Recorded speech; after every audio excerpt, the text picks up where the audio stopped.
Afternoon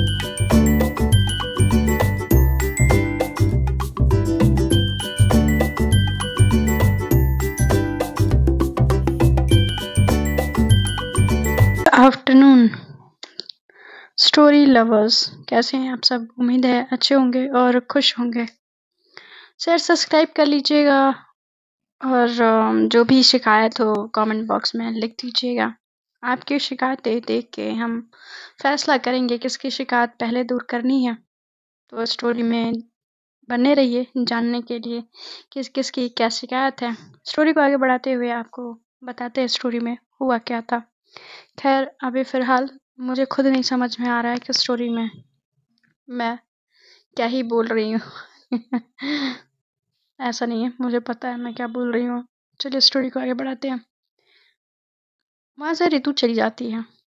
Kangana शाने एक दूसरे को देख रहे होते हैं और उन दोनों के दिल में एक अलग सा सवाल होता है। एक अलग सी खामोशी उन दोनों के बीच होती है।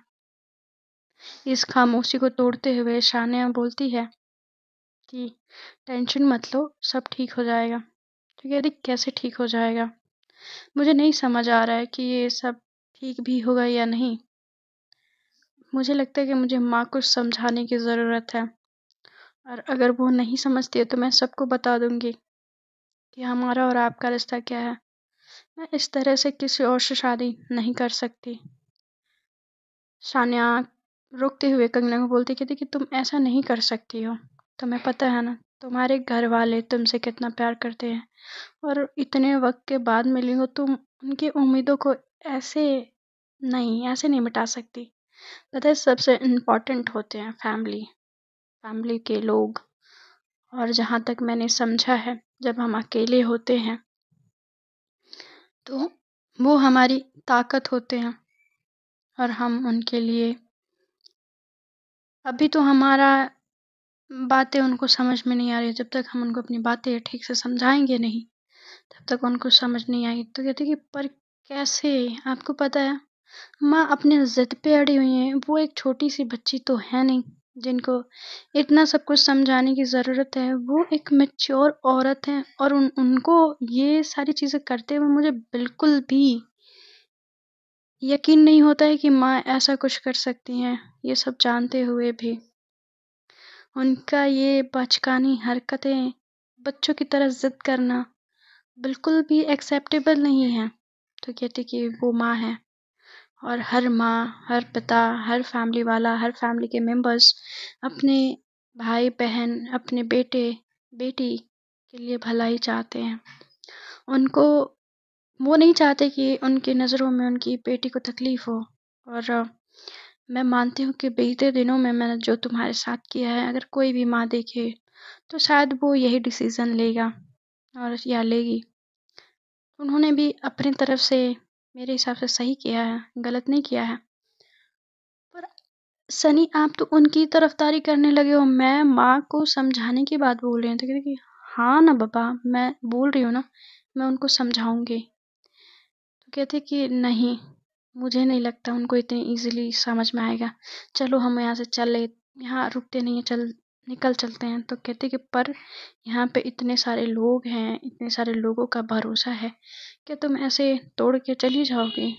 उनके भरोसे को इस तरह से तकलीफ पहुंचा सकोगी? तो कहते कि मुझे नहीं पता मगर मुझे यहाँ नहीं रहना है। तो जब ये बोलती है तो कहती कि ठीक है, तुम्हें अभी लग रहा है कि तुम्हें यहाँ नहीं रहना, बट जब तुम यहाँ के लोगों को, फैमिली वालों को जब छोड़ के जाओगी तो तुम्हें बहुत ज़्यादा तकलीफ होगी और उस तकलीफ में मैं तुम्हें नहीं देख सकती। कंगना तुम मेरी बात मानो प्लीज़। मैं जो कर रही हूँ हम दोनों की उसमें भलाई है और मुझ पे यकीन रखो, कुछ गड़बड़ नहीं होगा, सब सही होगा, बिलीव मी। तो कहते कि मैं ये सब, तो कहते कि रिलैक्स, मैं बोल रही हूँ ना। वो ऐसे शांत कोशिश करा रही होती है कि मतलब वो शांत हो जाए। अपने दिमाग में उसके जो कहानी चल रही होती है कि उससे अलग होने का या उसकी शादी होने की या उसकी माँ ज़िद पे है अड़ी हुई। अब वो उसको लग चुका होता है कि उसकी माँ ऐसे नहीं समझेगी, उसको कुछ तो करना पड़ेगा। पर क्या, उसको नहीं पता होता है ऐसे ही रात का जो फंक्शंस होता है, जो लोग आए होते हैं, जो पार्टी में लोग आए होते हैं, सब लोग एक-एक करके अब धीरे-धीरे जाने लगे होते हैं, क्योंकि पार्टी अब ओवर होने लगा होता है, खत्म होने लगा होता है। उसको ये उम्मीद नहीं होती है कि माँ इस तरह से सोचती हैं सान्या के बारे में, और सान्या सोच रही है कि उनके इस सब बातों से या जय कह देगा या कोई और कह देगा या आदित्य कह देगा तो ये शादी टूट जाएगी। मगर माँ को अगर नहीं समझाया गया तो वो किसी और आदित्य को लेके आएंगी। नहीं, ऐसे नहीं होने दे सकती मैं। Sania, I am sorry. वो उसको हक की होती है, कहती कि मैं इस चीज़ को और बढ़ावा नहीं दे सकती, बहुत हो गया माँ। अब मैं सानिया से पहले आपको मैं खड़ी मिलूंगी, देखती हूँ आप क्या करती हैं। मैं भी आपकी बेटी हूँ, आपका हर पैंतरा बहुत अच्छे से मुझे पता है। इधर जैस्मिन ने बहुत अच्छे से क्लियर वे में सानिया को समझा दिया होता है। सानिया को एक क्लू तक नहीं दिया होता है कि अंश को कहाँ रखा हुआ है। सानिया बस फैमिली मेंबर्स और सबको सेटल होने का ही वेट कर रही होती है, सब लोग चले जाएं। उसकी माँ के आने से पहले वो सारा परफेक्ट प्लान करना चाहती है। वो फ़ोन करती है डेविड को बोलने के बाद कहती है कि नहीं डेविड, तुमको मैं कुछ डिटेल दे रही हूँ निकालने के लिए। और फिर वो अपने मैनेजर को फ़ोन करती है। मैनेजर से कहती है हेलो, सॉरी मैंने इतने रात को तुम्हें फ़ोन किया। तो कहते हैं कि नहीं नहीं मैम कोई बात नहीं, बोलिए। कहते कि मुझे एक अच्छे एक बहुत प्रोफेशनल व्यक्ति की ज़रूरत है, और वो ऐसा डिटेक्टिव होना चाहिए जो सारा इंट्रोगेशन करे एकदम सीक्रेटली, और बहुत कम टाइम में रिजल्ट जल्दी से जल्दी आना चाहिए ऐसा। तो कहते कि ठीक है मैम, मैं एक व्यक्ति को जानता हूँ, मैं आपको इन्फॉर्मेशन भेजता हूँ और शायद वो आपके काम आ जाए। तो कहती है कि ठीक है भेजो जल्दी। तो कहती है कि ठीक है जल्दी से भेज दो, और हाँ कुछ पैसे भी मेरे अकाउंट में डिपॉजिट करा दो। तो कहते कि ठीक है मैम मैं कराता हूँ। रात के 2 बज रहे होते हैं। 2 बजे वो ये सारी बातें डिस्कस कर रही होती है। उसको उम्मीद नहीं होता है कि ये सारी बातें उसको ये सब करने की ज़रूरत है या सोचने की ज़रूरत है। वो जो चाहे वो सब कर सकती है, पर अब उसकी ज़िंदगी में ये जो तूफान भूचाल आया होता है, बस उसको शांत करना चाहती है। वो चाहती है कि सान्या यही चाह रही होती है कि कंगना उसकी ज़िंदगी से ना जाए और अंश को भी कुछ ना हो। जैस्मिन जो डिमांड कर रही है वो उसकी डिमांड को पूरा नहीं कर सकती, क्योंकि सान्या कंगना से बहुत ज़्यादा प्यार करती है। मगर अब कंगना भी ऐसा होता है ना कि वो अपना 100% देने पे आ रही होती है। वैसे तो वो अपना 100% दे ही रही होती है, क्योंकि कोई एक भरोसा दिला रहा होता है तो दूसरे को भरोसा करना बहुत ज़रूरी होता है। पर वो और क्या करे, किस तरह से करे, सानिया बस ये समझने में लगी होती है। कंगना सब कुछ चेंज करके आ जाती है, जो उसने जोड़ा पहना होता है, जो मेकअप वगैरह सब कुछ रिमूव करके आके बैठती है उसके पास और कहती है कि मेरे पास एक प्लान है। तो कहती है कि क्या? तो आदित्य को अगर अगर ऐसा बोला जाए कि मेरा कोई बॉयफ्रेंड है और मैं उससे प्यार करती हूँ, तो ये भी तो हो सकता है कि इस पॉइंट से वो मना कर दे और उसको ये लग रहा हो क्या कि मैं सिंगल हूँ, इसलिए वो मेरे पीछे हाथ धो के पड़ा हो। तो कहती वैसे आइडिया बुरा नहीं है, ऐसा कर सकते हैं, पर ये करेगा कौन? तो कहती कि एक है बंदा मेरे यहाँ जान पहचान में, वो शायद हमारा हेल्प कर दे। तो कहती है कि पक्का वो हेल्प करेगा? तो कहती है कि हाँ, अरे टेंशन ना लो, वो बहुत बड़ा वाला, ठीक है समझ लो। तो कहती है कि ठीक है फ़ोन लगाओ उसको। वो फ़ोन लगाती है आदर्श को। इतने लंबे लॉन्ग टाइम के बाद आदर्श को उसने फ़ोन लगाया होता है, तो पूछती है कि आदर्श कहाँ हो तुम? तो कहता है कि इतने लॉन्ग टाइम के बाद तुमने मुझे याद किया। तो कहती है कि तुमने अभी भी मेरा नंबर सेव रखा था? तो कहता है कि हाँ, ऑफ कोर्स। तुम तुमको कोई कैसे भूल सकता है? वो फ़ोन स्पीकर पे की होती है। स्पीकर पे की होती है तो सान्या उसकी बातें सुन रही होती है। फिर कहती कि ठीक है, मैं ये तुमसे एक हेल्प चाहती हूँ आदर्श। तो कहता है कि हाँ हाँ बोलो ना, क्या हेल्प चाहिए तुम्हें? तो कहती है कि एक्चुअली मेरी शादी पक्की हो गई है और मैं किसी और से प्यार करती हूँ और मैं डायरेक्टली अपने घर वालों को नहीं बोल सकती। अगर तुम हेल्प करो तो ये चीज़ें ठीक हो सकती हैं। अब ये बोलते ही कंगना के आदर्श के दिल पे ऐसे लगता है कि भाई किसी ने 5 किलो का पत्थर रख दिया हो। कहता है कि व्हाट, तुम किसी से प्यार करती हो? तो कहती है कि हाँ, और मैं ये कहना चाहती हूँ कि तो कहती है क्या, क्या कहना चाहती हो? मैं किसी और से प्यार करती हूँ और मैं ये शादी बिल्कुल नहीं करना चाहती। मेरी मॉम मुझे मेरे पीछे पड़ी हुई हैं कि तुम शादी कर लो, शादी कर लो। पर मैं उनको समझाना चाहती हूँ कि मैं अपने करियर में आगे बढ़ना चाहती हूँ और थोड़ा टाइम चाहिए मुझे। मैं अपने प्यार को और परखना चाहती हूँ। तो कहते हैं कि ठीक है, मेरा प्यार ना सही, मगर तुम्हारा प्यार मैं ज़रूर दिलाऊँगा तुम्हें। आदर्श इतना आश्वस्त मतलब होता है ना, आश्वासन देता है कि आश्वस्त करता है, ऐसा भी कह सकते हैं। आश्वासन देते हुए वो अपनी बातों को विराम लगाते हुए कहते कि ठीक है, मैं तुमसे सुबह मिलता हूँ और हम बैठ के प्लान करेंगे कि आगे क्या करना है। तो कहती ठीक है। फिर वो जैसे ही फ़ोन रखती है कहती कि क्या ये तुम्हें पसंद करता है? मैं गलत नहीं हूँ तो शायद मेरा ये डाउट सही है? तो कहती तो कहती कि तुमने ये पहले क्यों नहीं बोला? तो कहती कि तुम नहीं मानते इसलिए। तो कहती कि अब तो बिल्कुल नहीं मान रही, मैं बिल्कुल उससे हेल्प नहीं लूँगी। मैं एक से पीछा छुड़ाने के लिए दूसरे को गले नहीं बांध सकती। कहती कि प्लीज़ प्लीज़ प्लीज़, उसके चिन को पकड़ के कहती कि अभी हमारे पास कोई ऑप्शन नहीं है, प्लीज़।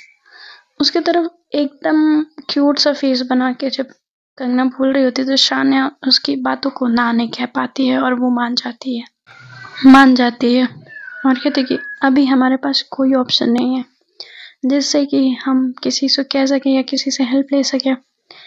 कहती कि यू आर राइट, ऐसा भी तो है। फिर शान्या कहती कि मैं अभी आती हूँ नीचे से एक कॉफ़ी लेके। तो कहती कि हाँ ठीक है। जब वो नीचे कॉफ़ी लेने के लिए जा रही होती है तब तक कंगना अपना फ़ोन उठाती है और वो तो बस एक बहाना होता है आदर्श। वो मेन प्लान अब बनाती है। अब वो फ़ोन लगाती है अपने भाई को, राहुल को, और भाई को फ़ोन लगाने के बाद बोलती है कि भाई मैं। तो कहते हैं कि हाँ बोलो। कहते कि मुझे हेल्प चाहिए। तो कहते कि कैसा हेल्प? तो सान्या और हम कोलकाता आए हुए हैं। तो कहते कि हाँ मुझे पता है, आगे बताओ। तो कहते तुम्हें कैसे पता? तो कहते कि भले मैं तुम्हारे साथ नहीं रहता मगर अपनी बहन के बारे में सारी जानकारियाँ मुझे होती हैं। तो कहते हैं कि ये अगर ऐसी बात है तो तुम्हें ये भी पता हो कि माँ क्या कर रही हैं और शायद ये चीज़ सही नहीं है। तो कहते कि हाँ मुझे पता है माँ तुम्हारे साथ सही नहीं कर रही हैं, पर मैं शान्या से इतना ज़्यादा इम्प्रेस और उसके लिए इतना ज़्यादा वफादार नहीं हूँ कि मैं उसके लिए कुछ भी करने के लिए तैयार हो जाऊँ। तो कहते कि अपनी बहन के लिए। जब वो अपनी बहन के लिए पूछती है तो राहुल चुप हो जाता है। राहुल कहता है कि सॉरी। तो कहती कि इट्स ओके, सॉरी की ज़रूरत नहीं है। मैं बस इतना चाहती हूँ आपसे कि आप प्लीज़ इस शादी को तुड़वा दो। तो कहते कि मैं ऐसा क्यों करूँ और मुझे क्या? इन सब चीज़ों से। माँ अगर तुम्हारे लिए कुछ सोची हैं तो अच्छा ही सोची होंगी। खैर, मेरे बारे में तो वो कुछ सोचती नहीं है, तुम्हारे बारे में सोच रही हैं, तो तुम उनको इस तरह से मना क्यों कर रही हो? तो वो कहती है कि उनको ना मना करना मेरे लिए बहुत ज़्यादा बड़ा भारी बोझ बन जाएगा, और मैं उस बोझ के तले नहीं जीना चाहती। ठीक है? तो कहते कि हुआ क्या है आखिर? तो कहते कि मैंने उनको बहुत समझाने की कोशिश की, पर वो समझने को तैयार ही नहीं है। और जब वो समझने को तैयार नहीं है तो मैं क्या करूँ? समझ ही नहीं आ रहा है। मैं उनको कितने तरीके से, किस किस तरीके से मैं उनको जवाब देना नहीं चाहती। मैं उनके खिलाफ खड़ा नहीं होना चाहती। उन्होंने यहाँ पे लाने से पहले उन्होंने शर्त रख दिया कि हम अपनी असलियत नहीं बता सकते, और यहाँ पे उन्होंने ला के मेरी शादी तय कर दी है। और शादी तय करने के बाद मुझे अब समझ नहीं आ रहा है, मैं साने के बिना नहीं रह सकती। जब वो इतना ज़्यादा कंसर्न वे में, जब राहुल से वो बोल रही होती है तो उसकी बातों में सच्चाई साफ-साफ दिख रही होती है कि वो साने के लिए कितना ज़्यादा अटैच्ड है। उसके लिए उसके इमोशंस साफ-साफ दिख रहे होते हैं। तो वो कहती है कि अ, मैं बस इतना समझा सकती हूँ कि मुझे ये सारी चीज़ें नहीं चाहिए। और माँ ये बात समझने को तैयार नहीं है। वो तो ऐसे तुली हुई कि आज ही वो, उनको मौका मिले तो वो आज ही मेरी शादी करवा दें। उनको भी पता है कि अगर किसी से मेरी शादी होती भी है तो मैं ना उसको खुश रख पाऊँगी, ना खुद खुश रह पाऊँगी। उसकी बातों को बड़े ध्यान से राहुल सुन रहा होता है और कहता है कि ठीक है, मैं माँ से बात करूँगा। तो कहते हैं कि तुम्हें लगता है कि तुम मुझसे बेहतर तरीके से समझा सकते हो माँ को? तुमसे ज़्यादा अच्छे से मैं माँ को जानती हूँ, और मैंने अपना 100% देते हुए उनको समझाने की कोशिश की है कि उनको बुरा ना लगे और मेरी वो बात भी समझ जाएँ। पर वो उस सिचुएशन, उस कंडीशन में नहीं है कि वो मेरी बात समझ पाएँ या मैं उनको समझा पाऊँ। तुम प्लीज़ उनको अपनी बात उनके सामने रख पाओगे? क्या उनको बता पाओगे कि वो जो कर रही हैं वो गलत है? वो इस तरह से मेरी और आदित्य की दोनों की ज़िंदगी बर्बाद हो जाएगी, शान्या की तो होगी। 3 ज़िंदगियाँ एक साथ खराब हो जाएँगी। राहुल इस बात को गंभीरता को लेते हुए और ये कहता है कि तो तुम दोनों वापस घर चली जाओ। तो कहते कि नहीं जा सकते। उन्होंने यहाँ पे लेके ही आई थी कि हमें घर वालों को इम्प्रेस करना होगा और अपनी बातों से उनको मनाना होगा। देन वो हमारे रिलेशनशिप को एक्सेप्ट करेंगी। जब ये सारी बातें कर रही होती है, इस बात को अपनी गंभीरता पूर्वक अपने भाई को समझा रही होती है, तो वो साफ-साफ उसके बातों में समझ पा रहा होता है कि वो कितना कितना ज़्यादा कंसर्न दिखा रही होती है सान्या के लिए। उसको यकीन नहीं होता कि एक टाइम पे जो सान्या से इतना ज़्यादा नाराज़ और गुस्सा हुआ करती थी, अब उसके लिए इतना ज़्यादा कंसर्न, इतना ज़्यादा प्यार कैसे? कैसे हो सकता है? वो इस बात के लिए मानने के लिए तैयार नहीं होता है। अपनी बहन की बातें इतनी गंभीरता से सुनते हुए कहता है कि ठीक है, तुम्हें क्या हेल्प चाहिए? तो वो बताती है, वो एक प्लान समझाती है। उस प्लान में सान्या के भाई को ढूँढने का मैटर होता है। कहती कि भाई जैसे-तैसे कुछ भी करके पता लगाओ कि अंश कहाँ है, और अंश को अगर आपने छुड़ा लिया तो ये सारा मैटर ख़त्म हो जाएगा और मैं सबके सामने आके तब ये बोल पाऊँगी कि मैं आदित्य से शादी नहीं करना चाहती। चलिए ठीक है, मैं करता हूँ, कुछ पता लगाने की कोशिश करता हूँ। ये कह के राहुल फ़ोन रख देता है। इधर नीचे जब सान्या गई होती है, जैसे वो किचन में पहुँची होती है, उसको एहसास होता है कि कोई उसके पीछे खड़ा है। जैसे वो टर्न होती है, वो और कोई नहीं संजय होता है। सब लोग अपने-अपने कमरे में जा चुके होते हैं और सान्या आई होती है कॉफ़ी लेने के लिए, काफ़ी लेट भी हो चुका होता है। कंगना की मॉम जो होती हैं वो सीढ़ियाँ चढ़ रही होती हैं। जैसे सीढ़ियाँ वो चढ़ जाती हैं, पीछे जब वो टर्न हुई संजय को देखती थी, कहती कि तुम यहाँ इतनी रात को क्या कर रहे हो संजय? तो कहता है कि मैं बस ये जानना चाह रहा था कि तुम हो कौन असलियत में, और तुम क्या चाहती हो। तुम्हारे इस बिहेवियर से लग नहीं रहा है कि तुम यहाँ अपने कोई फ्रेंड को ढूंढने आई हो। ऐसा क्यों लग रहा है कि तुम कुछ गड़बड़ कर रही हो? मैंने देखा तुम्हें रेस्टोरेंट में मिलने के लिए गई, पर तुम्हारे साथ कोई बाहर आया नहीं। यहाँ पे तुमने लाइट ऑफ कर दी और तुमने खुद वो रिंग जो तुम्हारे पास ऑलरेडी था और तुमने ले जाके आदित्य को पहना दिया।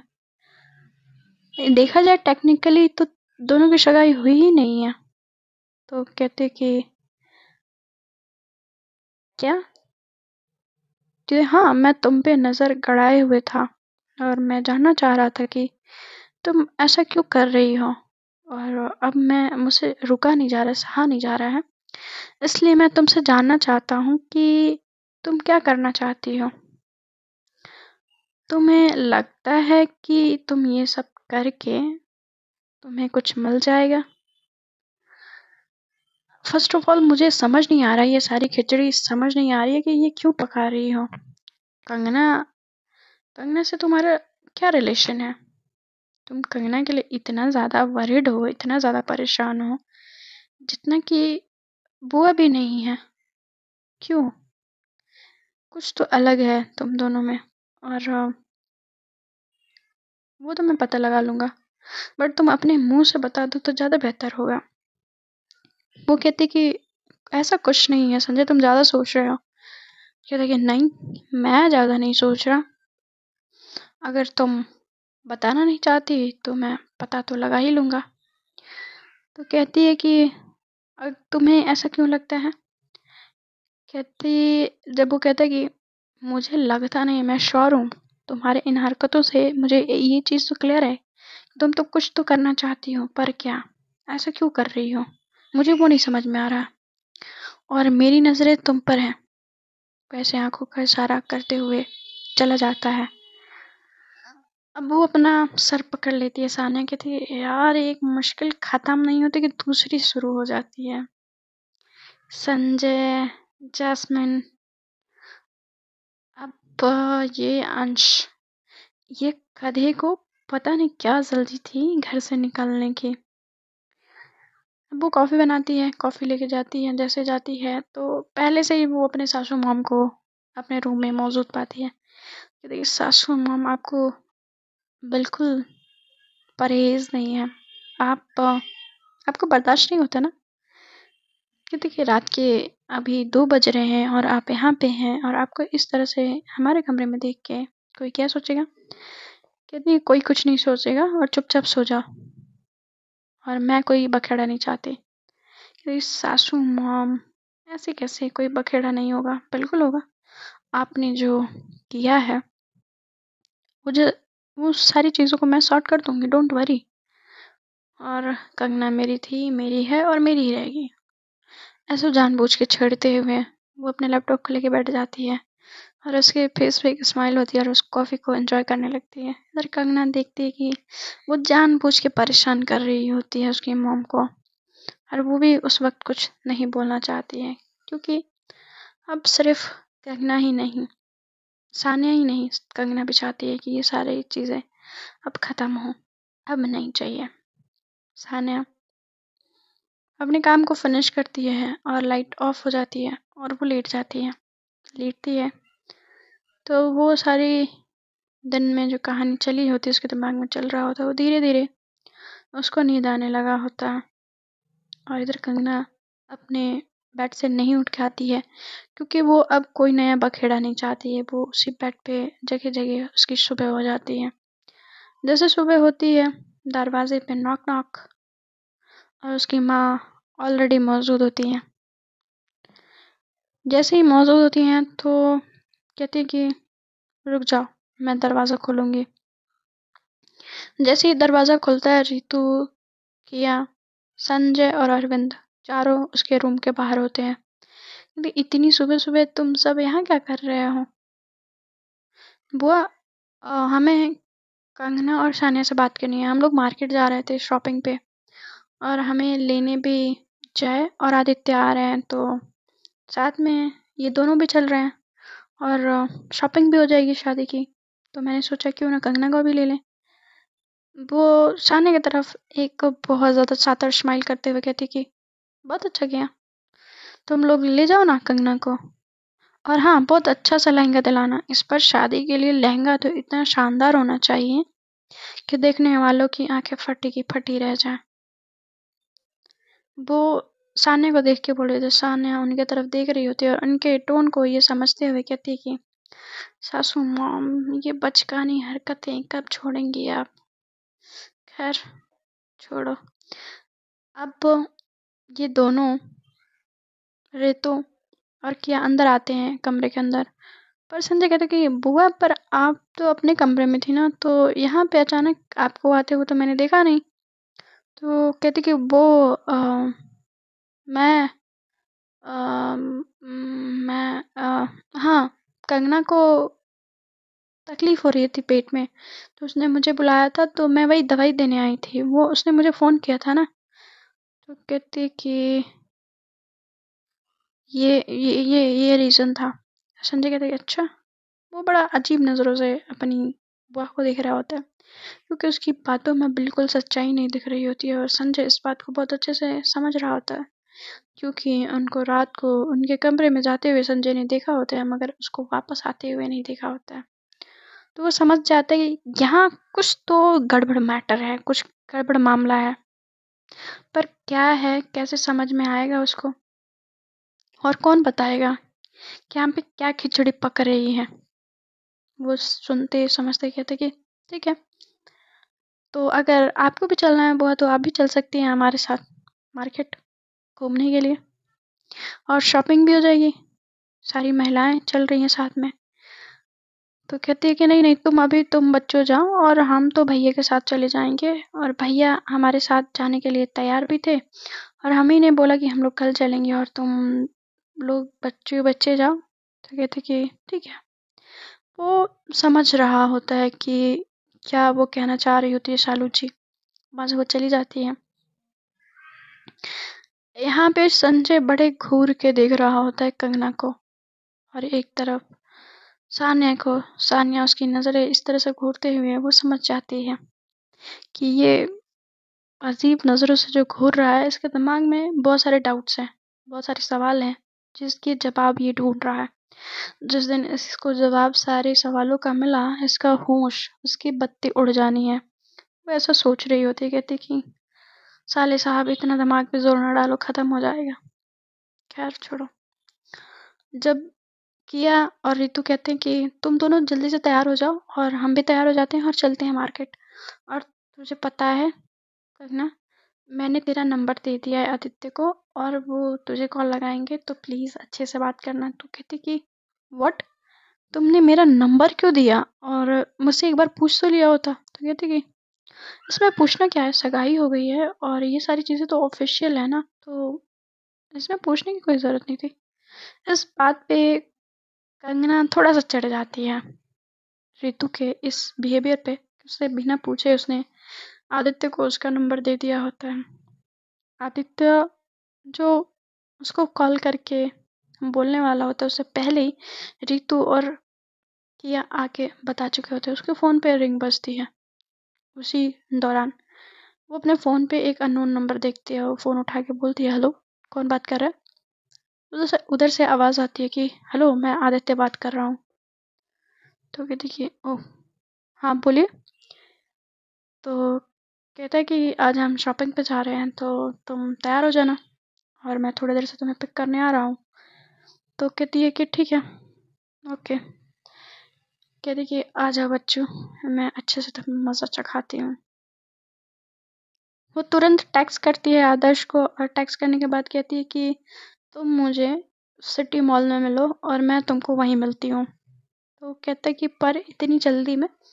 तो कहते कि हाँ, इतनी जल्दी में ही तुम्हें आ सकते हो, या कि मैं आऊँ? कहते अरे नहीं नहीं, मैं आता हूँ। जब अब उसके दिमाग में ये चीज़ क्लियर हो चुकी होती है कि अब छुटकारा चाहिए, अभी कुछ नहीं चाहिए। इधर सान्या देख रही होती है कि कंगना कितना परेशान है। अब वो पूरी तरह से छुटकारा के लिए तैयार हो चुकी होती है। कहीं न कहीं उसके दिमाग में जो सवाल होते हैं सान्या के, अब उसके जवाब मिल रहे होते हैं कि नहीं, वो सिर्फ़ कंगना ही नहीं, सान्या तो चाहती है कंगना भी अब इस सारी चीज़ों से छुटकारा चाहती है। अब उसको छुटकारा कैसे मिलेगा, वो तो अब सान्या ही जाने। सान्या चुपचाप अब सोच रही होती है कि आगे क्या करना है। ये दोनों रितु, किया, अरविंद और संजय चले जाते हैं। उसकी वहाँ इनफैक्ट माँ भी चली गई होती है। दोनों एक दूसरे को इशारा करते हुए कहते हैं कि क्या सोच रही हो? दोनों ही एक दूसरे को कहते हैं कुछ नहीं। और कंगना कहती है कि आप जाके तैयार हो लो, मैं भी तैयार हो लेती हूँ। तो वो नीचे के वॉशरूम में जाती है और जो उसके रूम में जो वॉशरूम होता है वहाँ पे सान्या को फ्रेश होने को बोलती है। और नीचे जाते ही कहती है कि आज आदित्य का खैर नहीं, आज बेटा तुम खुद अपने आप ही भाग जाओगे और तुम्हें बोलने की ज़रूरत भी नहीं पड़ेगी। सान्या उसके दिमाग में जो एकदम खतरनाक सा जो प्लान चल रहा होता है ना कंगना के, कहती आज तो बेटा तुम्हें पता चल जाएगा कि तुम्हारा पाला किससे पड़ा है। तुम्हें बहुत शौक है शादी करने का, तुम्हारी शादी बर्बादी में बदल जाएगी। और उसके दिमाग में जो खिचड़ी पक रही होती है वो बहुत ज़्यादा सॉलिड प्लान सोच के एकदम कहते कि अब मैं दिखाती हूँ कि तुमने बहुत गलत लड़के से पंगा ले लिया है आदित्य, और तुम्हें इस बात का पछतावा बहुत ज़्यादा होने वाला है। और ये सोचते हुए नीचे की तरफ वो चली जाती है। कंगना जब नीचे जा रही होती तो सानिया उसको देख रही होती है, कहती कि आज ये थोड़ा सा अलग लग रही है, पता नहीं क्यों आज इसके दिमाग में ऐसा लग रहा है कि कुछ चल रहा है और मुझे ये समझ क्यों नहीं आ रहा है। कहते ही ठीक है, देखते हैं क्या होता है। ये सोच के जब वो बढ़ती है अपने बाथरूम में अपने कपड़ों को लेके नहा वहा के वो निकलती है तो उधर से डेविड का फ़ोन आता है। वो इन्फॉर्मेशन कहते कि मैम मैंने फॉरवर्ड कर दिया है और मुझे एक सुराग मिला है। मुझे लगता है कि जो जंगल की पुरानी हवेली है वहाँ पे अंश को रखा गया है। तो कहते कि इतनी जल्दी तुमने पता कैसे लगाया? तो कहते कि रात को मुझे एक कॉल आया था। तो कहते कि किसका कॉल था? तो मुझे नंबर फॉरवर्ड करो। नंबर भी फॉरवर्ड कर देते। कहते कि ठीक है मैम, मैं आपको फॉरवर्ड करता हूँ। उसने मुझे ये लिंक दिया तो इसलिए मैं इतना जल्दी पता लगा पाया। तो कहती कि ठीक है, तुम नंबर मुझे फॉरवर्ड करो। वो जैसे ही वो अपने फ़ोन को खोलती है, उसका नंबर डेबिट का खोल के देखती है तो वो नंबर उसको बड़ा जाना पहचाना लगता है। कहती कि ये कहीं तो नंबर मैंने देखा है, कहाँ पे कहाँ पे देखा है। वो जैसे ही नंबर उसको थोड़ी देर में ही याद आ जाता है, ये तो राहुल का नंबर है। राहुल को कैसे पता चला और उसने ये मदद क्यों की? खैर अभी फ़िलहाल ये नहीं सोचते हैं। ये बिल्कुल भी वो सोचने का मूड नहीं होता उसको। अब उसके पास एक लीड होता है। अब उसको क्लियर करना होता है कि हाँ, ये सच है या झूठ है। सच में ऐसा कुछ है या नहीं है। वो बस ये जानना चाह रही होती है। पुरानी हवेली पे उसको रखे हैं या नहीं रखे हैं। उसके लिए जिस डिटेक्टिव को हायर की होती है, उसको वो कॉल करके बोलती है कि तुम्हें मैं कुछ इन्फॉर्मेशन फॉरवर्ड कर रही हूँ, तुम बस इतना पता लगा दो कि ये लीड जो मिला है वो सही है या गलत है। कहते हैं कि जी मैम, भेजिए। वो भेज देती है उसको वो लीड। उसके बाद से कहती है कि आदित्य, उम्मीद है कि अब तुम हमारी ज़िंदगी से बहुत जल्दी टाटा बाय बाय हो जाओगे। और थोड़े से उसके चेहरे पे अब सुकून की लकीरें दिखने लगी होती हैं। जैसे ही वो सुकून की सांस लेते हुए और अब ये सोच रही होती है कि ठीक है, फाइनल प्लानिंग करनी है, अभी क्या करना है। वो अपने कपड़े पे पहन के अब ये सोच रहे थे कि उसको फाइनल प्लानिंग क्या करनी है। तब तक सान्या को बुलाने के लिए संजय आता है। ये देखिए नीचे सब लोग बुला रहे हैं तुम्हें। नीचे वो जाती है, देखती है कि कंगना के मामा मामी बैठे हुए होते हैं। राजीव और रमेश जी कहते हैं कि बेटा तुम थी काफ़ी मदद हुआ और सारी व्यवस्थाओं में मैं चाहता हूँ कि तुम शादी में भी सारी व्यवस्थाओं में साथ दो और देखो कि क्या-क्या चीज़ों की ज़रूरत है, क्योंकि घर में लोग कम हैं। तो अब तुम ही सब हो मदद करने के लिए और 5 दिन का समय है, तो जल्दी से सब कुछ करना होगा। तो वो सर बस हिलाती है और एक छोटी-सी स्माइल पास करती है। कहती कि इनको भी ये सारी तैयारी की ज़िम्मेदारी मुझे ही देनी थी। हद हो गई है, मेरी ही बीवी की शादी मैं ही कराऊँ? ये तो नहीं हो सकता। सॉरी मामा जी, मैं ऐसा नहीं कर सकती। मन ही मन वो बोल रही होती है। फिर कंगना उधर से तैयार-वैयार होके आ जाती है। उसने एक जीन्स टाइट फिटिंग जीन्स और टॉप पहना होता है। वो नीचे उतर के आ रही होती है और उसने कैजुअल शूज़ पहना होता है। वो आ रही होती है तो वो वैसे भी बिना मेकअप के भी वो काफ़ी ज़्यादा अच्छी लग रही होती है। तान्या उसको देख के कहती है कि पता नहीं वो सुकून भरे दिन कब आएँगे, जब बिना किसी रुकावट के, बिना किसी बातों के हम एक-दूसरे के साथ रह पाएँगे। ऐसा सोचते हुए एक बहुत लंबी सांस लेती है, एक अलग लेवल में सुकून महसूस करने की कोशिश कर रही होती है, मगर हो नहीं रहा होता है। थोड़ी देर में घर के बाहर कार का हॉर्न बजता है। सालू जी थोड़ा टोंट वे में बोलती हैं, जाओ कंगना, तुम्हारा पति तुम्हें लेने आया है। सान्या देख रही होती है। सान्या जब देख रही होती है तो कंगना कहती है, माँ आई थिंक होने वाला ना, अभी हुआ तो नहीं है। तो कहते कि उसमें उसमें भी कितनी देरी है, 5 दिन का टाइम है, वो भी हो ही जाएगा। और सान्या की तरफ एक बड़ी नज़रों में एक चैलेंज दे रही होती हैं सान्या को कि तुम्हारे सामने ही सारी चीज़ों को मैं छीन रही हूँ और तुम कुछ कर नहीं पा रही हो। ये तीनों पहुँचते हैं। तीनों पहुँचने के बाद देखते हैं कि ऑलरेडी उनके साथ जैस्मिन एक गाड़ी में पीछे होती है।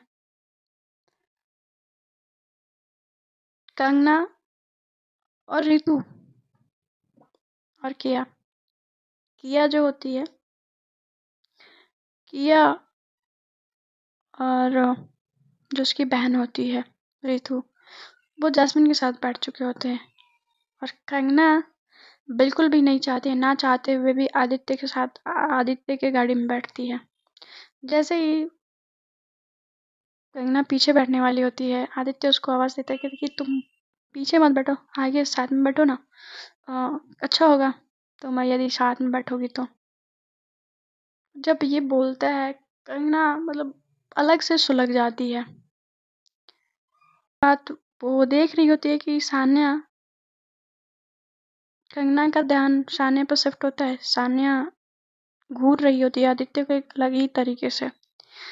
कहती कि अगर सान्या का बस चले तो शायद आदित्य का मर्डर कर देगी वो, पर मुझे इस सिचुएशन को संभालते हुए वो आगे बढ़ जाती है। कंगना जब आगे बैठती है, सान्या पीछे बैठती है। वो एक ही गाड़ी में तीनों, एक बड़ा गर्म सा माहौल होता है। तो ये जानने के लिए आपको स्टोरी में बने रहना पड़ेगा और ये स्टोरी हम कल कंटिन्यू करेंगे। Bye bye, take care and good night. Share subscribe करना ना भूलें।